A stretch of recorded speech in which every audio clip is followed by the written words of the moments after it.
Hello बच्चों, आज मैं तुम लोगों को परमुटेशन एंड कॉम्बिनेशन में एक क्वेश्चन कराने जा रहा हूं binomial distribution of successive events का।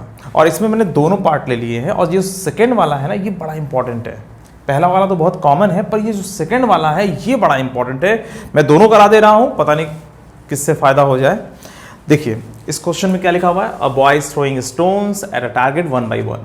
एक बच्चा टारगेट पर 1 by 1 स्टोन्स फेंक रहा है, ठीक है।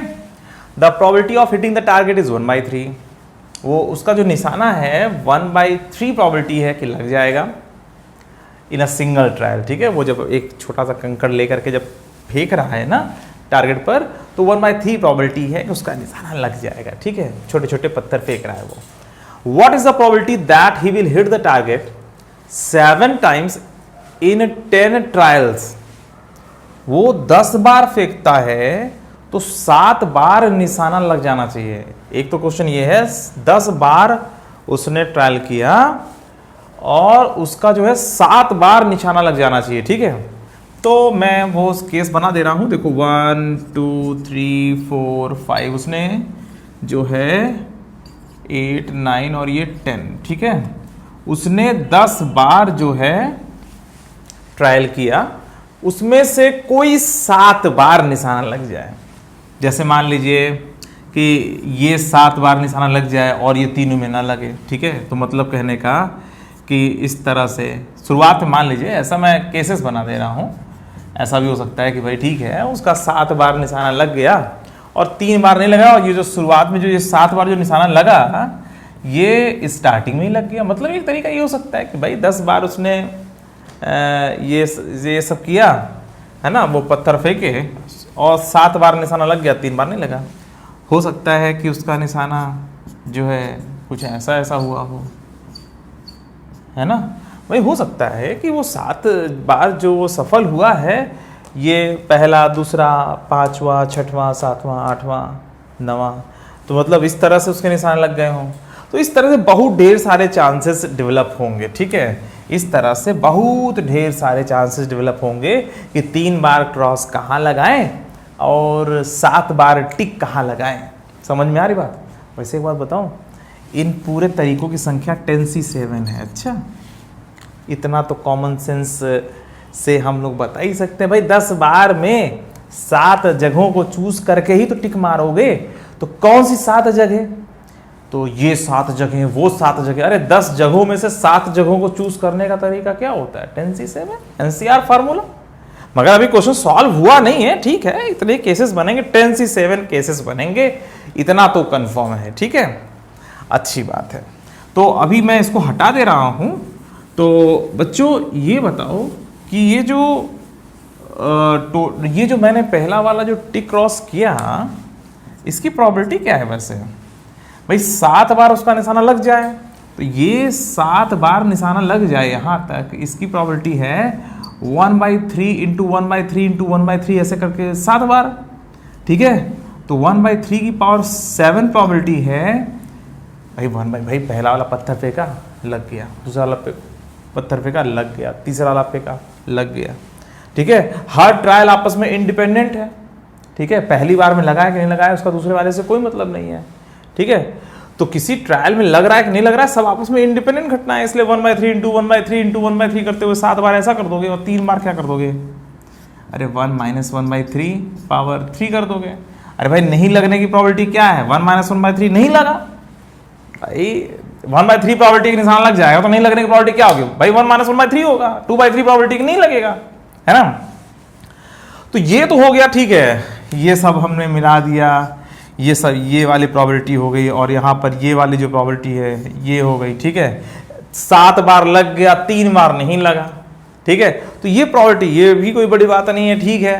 हाँ 7 बार लग गया, 3 बार नहीं लगा, तो 7 बार लग गया, 3 बार नहीं लगा, तो ठीक है। उसने 7 बार, पहली बार शुरुआत में जो एकदम शुरुआत में जो 7 बार उसने पत्थर फेंके होंगे लग गया होगा, अंत में जो 3 पत्थर फेंका नहीं लगा होगा। तो क्या प्रोबेबिलिटी है कि उसमें 10 बार में 7 बार उसके लगे हो, तो शुरुआत में 7 बार के लिए तो भैया ये ठीक है ना। मगर एक बार बताऊं, इसका जो राइट आंसर है, मतलब ये तो हुआ इस पर्टिकुलर केस के लिए। इसी तरीके से एक और केस होगा जब क्रॉस यहाँ लगा होगा, एक क्रॉस यहाँ लगा होगा, एक क्रॉस, एक और केस होगा यहाँ क्रॉस लगा होगा, यहाँ क्रॉस लगा होगा, यहाँ क्रॉस लगा होगा, बाकी सब टिक लगे होंगे, मगर उन सब की प्रोबेबिलिटी यही आती चली जाएगी। ध्यान देना, उन सब की जो मैं ऐसा करूंगा उन सब की प्रोबेबिलिटी ऐसे आती चली जाएगी, आती चली जाएगी, आती चली जाएगी। ठीक है, और मैं इसको जो है मैं उधर लिख दे रहा हूं 1 - 1/3 भाई, 1 - 1/3 की पावर कितना हो जाएगा 3। ठीक है, समझ में आ रही बात। चलो तो ठीक है, 7 बार उसका निशाना लग गया, 3 बार उसका निशाना नहीं लगा, और ऐसे कितने केसेस 10C7 केसेस। ठीक है, तो और 10C7 बार यही सब आता है, तो इसका जो आंसर है वो ये है, पहले वाले का आंसर 10C7 और 1/3 टू द पावर 7 और 1 - 1/3 टू द पावर 3, इसका ये आंसर है। ठीक है, पहले वाले का आंसर ये है भाई। देखो 10 बार में 7 बार निशाना लग जाए तो 10 में से कौन से 7 बार लग जाए, तो 10C7 इतने केसेस बनेंगे, अलग अलग इतने ढेर सारे केसेस बनेंगे भाई, बहुत तरीके से घटनाएं घट सकती हैं। ठीक है, और 7 बार निशाना लग जाए तो सफल होने की प्रोबेबिलिटी पावर जितनी बार कहा जा रहा है, ठीक है 7 बार, और भाई जब 7 बार उसका निशाना लगना है तो 3 बार नहीं भी लगना है ना, तो 1 - 1/3 की पावर 3। हो गया क्लियर। जैसे अगर मान लीजिए आपने 10 कॉइन्स को टॉस किया और 7 हेड मिल जाएं, तो जाहिर सी बात है 3 टेल मिलेंगे। इसकी प्रोबेबिलिटी क्या होगी, अरे 10 में से कौन से 7 सिक्के हेड देने वाले हैं बोलो। ठीक है, 10 में से कौन से 7 सिक्के जो हेड देने वाले हैं, तो 10C7 और हेड आने की प्रोबेबिलिटी पावर 7 और टेल आने की प्रोबेबिलिटी की पावर 3। इसको ये जो 1/2 लिख दिया, इसको 1 - 1/2 भी लिख सकते हैं, 1 - 1/2 की पावर 3। तुम्हें समझ में आया इसलिए मैंने ऐसे लिख दिया। तो भाई 10 सिक्के हैं, 10 कॉइन्स हैं, फेंका गया, 7 पर हेड आ जाए, इसकी प्रोबेबिलिटी निकालो, तो 10C7 हेड आने की प्रोबेबिलिटी 7 पर, और टेल आने की प्रोबेबिलिटी किस पर, बाकी 3 पर। समझ में आ रही बात। तो इस तरीके से आप लोग सॉल्व करो इसको, और एक तरीके से लिख सकते हैं 10C7, या जो प्रोबेबिलिटी है 1/3 × 1/3, भाई 7 बार तो 1/3 लिखना पड़ेगा आपको। समझ में आ रही बात। 7 बार 1/3 लिख दिया, और 3 बार 2/3 लिख दिया, 2/3 2/3 और 2/3। ठीक है, और ऐसा कितनी बार 10C7 बार। समझ में आ रही बात। तो ये है उसका एकदम पक्का आंसर, पहले वाले का ये।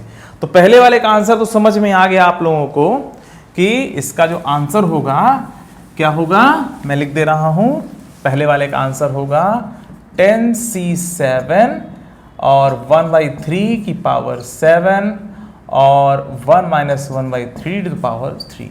ठीक है, ये तो हो गया पहले वाले का आसान सा आंसर। ठीक है, कोई दिक्कत नहीं, अच्छी बात है।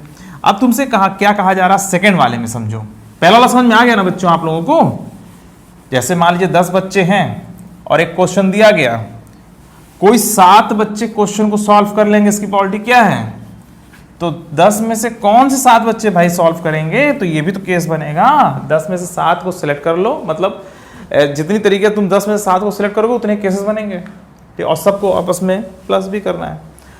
तो 10C7, 10 में से 7 बच्चे क्वेश्चन सॉल्व कर पाए, तो 10 में से 7 10C7 इंटू कर लेने की प्रोबेबिलिटी की पावर 7 और नहीं कर लेने की प्रोबेबिलिटी की पावर 3। अगर 7 लोग करेंगे तो 3 लोग नहीं भी तो करेंगे, और 10 में से कौन से 7 लोग, हो गया। ऐसे करते हैं हम लोग। और चूंकि NCR फार्मूला यूज हो रहा है, इसलिए इस टॉपिक का नाम क्या पड़ जाता है, binomial distribution of successive events. ठीक है, अच्छा देखो, अब ये पहला वाला तो चलो समझ में आ गया। दूसरा वाला क्या होगा, 7th टाइम, मतलब 10वीं बार जब वो पत्थर फेंकने चला तो वो 7वीं बार लगना चाहिए। पहले वाले में और दूसरे वाले में क्या अंतर है, समझ रहे हो। पहले वाले में कहा 10 बार फेंका, उसमें से कोई भी 7 बार निशाना लग जाए। दूसरे वाले में कह रहा है 10वीं बार जब फेंका 7वीं बार निशाना लगना चाहिए, मतलब 10वीं जब उसने 10वां पत्थर उठाया तो अब जो लगेगा ये 7वीं बार लगना चाहिए, मतलब शुरुआत के 9 बार में 6 बार लग चुका होना चाहिए। इस वाले में कंडीशन ये है कि 10वीं बार में अंतिम वाला निशाना लगना चाहिए, 10वीं बार में 7वीं बार लगना चाहिए, तो मतलब शुरुआत के 9 बार में 6 बार सफलता मिल चुकी होनी चाहिए। शुरुआत के 9 बार में 6 बार सफलता कहीं से मिले, पर 10वीं बार जरूर लग जाए। 10वीं बार में, जब 10वीं बार हम फेंक रहे हैं, 10वां जब पत्थर फेंक रहा है बच्चा, तो उसका जो निशाना है वो 7वीं बार लगना चाहिए। ठीक है, इसके पहले वाले में तो है भैया शुरुआत में 7 बार लग गया, अंत में 3 बार नहीं लगा, पर इसमें ये बात नहीं है। इसमें तो 10वीं बार में अंतिम वाला निशाना लगना चाहिए, 10वीं बार में 7वां निशाना। तो जाहिर सी बात है इसमें 2 पार्ट हो गया। इसमें 2 पार्ट ये होगा कि 9 बार में पहले 6 बार सफलता मिल चुकी होनी चाहिए। ठीक है, जो मैं लिख रहा हूं बच्चों, इसके बारे में तुम्हारा क्या कहना है, जरा सोच के बताना मुझे। ठीक है, 1 माइनस 1/3, 1 माइनस 1/3 की पावर 3। ठीक है, 9 बार में उसका जो है निशाना 6 बार लग जाना चाहिए और साथ में 1/3। आप बताओ, ये समझ में आ रहा है? 10वीं बार में 7वां निशाना लगे, मतलब 9 बार में 6 बार निशाना लग चुका होना चाहिए। भाई 9 बार में 6 बार लग चुका होना चाहिए और 3 बार नहीं लगना चाहिए। तो इसके 2 पार्ट हो गए। ठीक है, 9 बार में 1 2 3 4 5 6 7 8 9, तो 9 बार में कोई 6 बार इसका लग चुका होना चाहिए। जैसे यहाँ पे ये 6 बार लग गया है, 3 बार नहीं लगा, और जब 10वीं बार इसने किया तो उस समय उसका निशाना जो है लग जाना चाहिए 1/3 प्रोबेबिलिटी के साथ। समझ में आ रही बात? Is it clear? इसका जो है मतलब क्या निकल रहा है, 10वीं बार में 7वां निशाना लग जाए, मतलब शुरुआत के 9 ट्रायल्स में जो है उसके 6 निशाने लग चुके होने चाहिए, तभी तो 10वीं बार में 7वां निशाना लगेगा। तो यही तरीका, 9 बार में कोई 6 बार सफलता मिल चुकी है उसे, 10वीं बार में उसे 7वीं बार सफलता मिली। ठीक है, अब तुमसे कह दिया जाए 100वीं बार में 75वां निशाना लगना चाहिए। हाँ, 100वीं बार में जब 100वां पत्थर 100 नंबर वाला पत्थर जब फेंका गया तो 75th जो है उसका निशाना लगना चाहिए। तो इसका मतलब ये हुआ 99 बार, मतलब शुरुआत से लेकर 99 तक, 99 पत्थर तक जब उसने फेंका तो 74 तो लग चुके होने चाहिए, तभी तो 100वीं बार में 75वां निशाना लगेगा। तो इस तरीके से हम लोग सोचते हैं। ठीक है, तो binomial distribution of successive events क्या होता है कि n बार में r सफलता मिल जाए, जैसे n ट्रायल किया गया, 1 2 3 4 ऐसे करते करते n ट्रायल इस तरह से किए गए पूरे, उनमें से कोई r पर सफलता मिल जाए। ठीक है, तो कोई मान लीजिए r पर सफलता मिल जाए, तो जाहिर सी बात है n - r में सफलता नहीं भी मिली होगी। भाई 10 बार में 7 बार निशाना लग गया, तो 10 में से 7 घटाओगे, 3 बार निशाना नहीं भी लगा होना चाहिए। तो इसमें क्या करते हैं, NCR p⁻r 1 - p⁻n - r, ये फार्मूला होता है binomial distribution of successive events का, कि n बार में r सफलता मिल जानी चाहिए। तो n ट्रायल्स में r सफलता मिल जानी चाहिए। तो प्रोबेबिलिटी होने की प्रोबेबिलिटी p है, तो r बार हो जाना चाहिए, तो p⁻r। और अगर r बार हुआ है, n में से r बार कोई चीज़ सफल हुई है, तो जाहिर सी बात है कि न सफल होने की संख्या कितनी होगी, n - r। n ट्रायल्स में अगर r चांस या r बार सफल हो चुका है, तो n - r बार असफल भी होना है, असफल होना है। तो n - r नहीं होना, n - r टाइम्स नहीं होना है, r बार हो जाना है। ठीक है, तो p⁻r, और असफल मतलब फेल 1 - p⁻n - r इतनी बार नहीं भी होना है, और NCR मतलब इतने केसेस बनेंगे। समझ में आ रही बात? सही है, समझ में आ गया? तो ये है binomial distribution of successive events का जो है क्वेश्चन, और इसको अच्छी तरीके से आप लोग देख लीजिए, समझ लीजिए और इसको नोट कर लीजिए। ठीक है, चलो बच्चों, अभी के लिए सिर्फ इतना ही, फिर मिलेंगे, बाय बाय।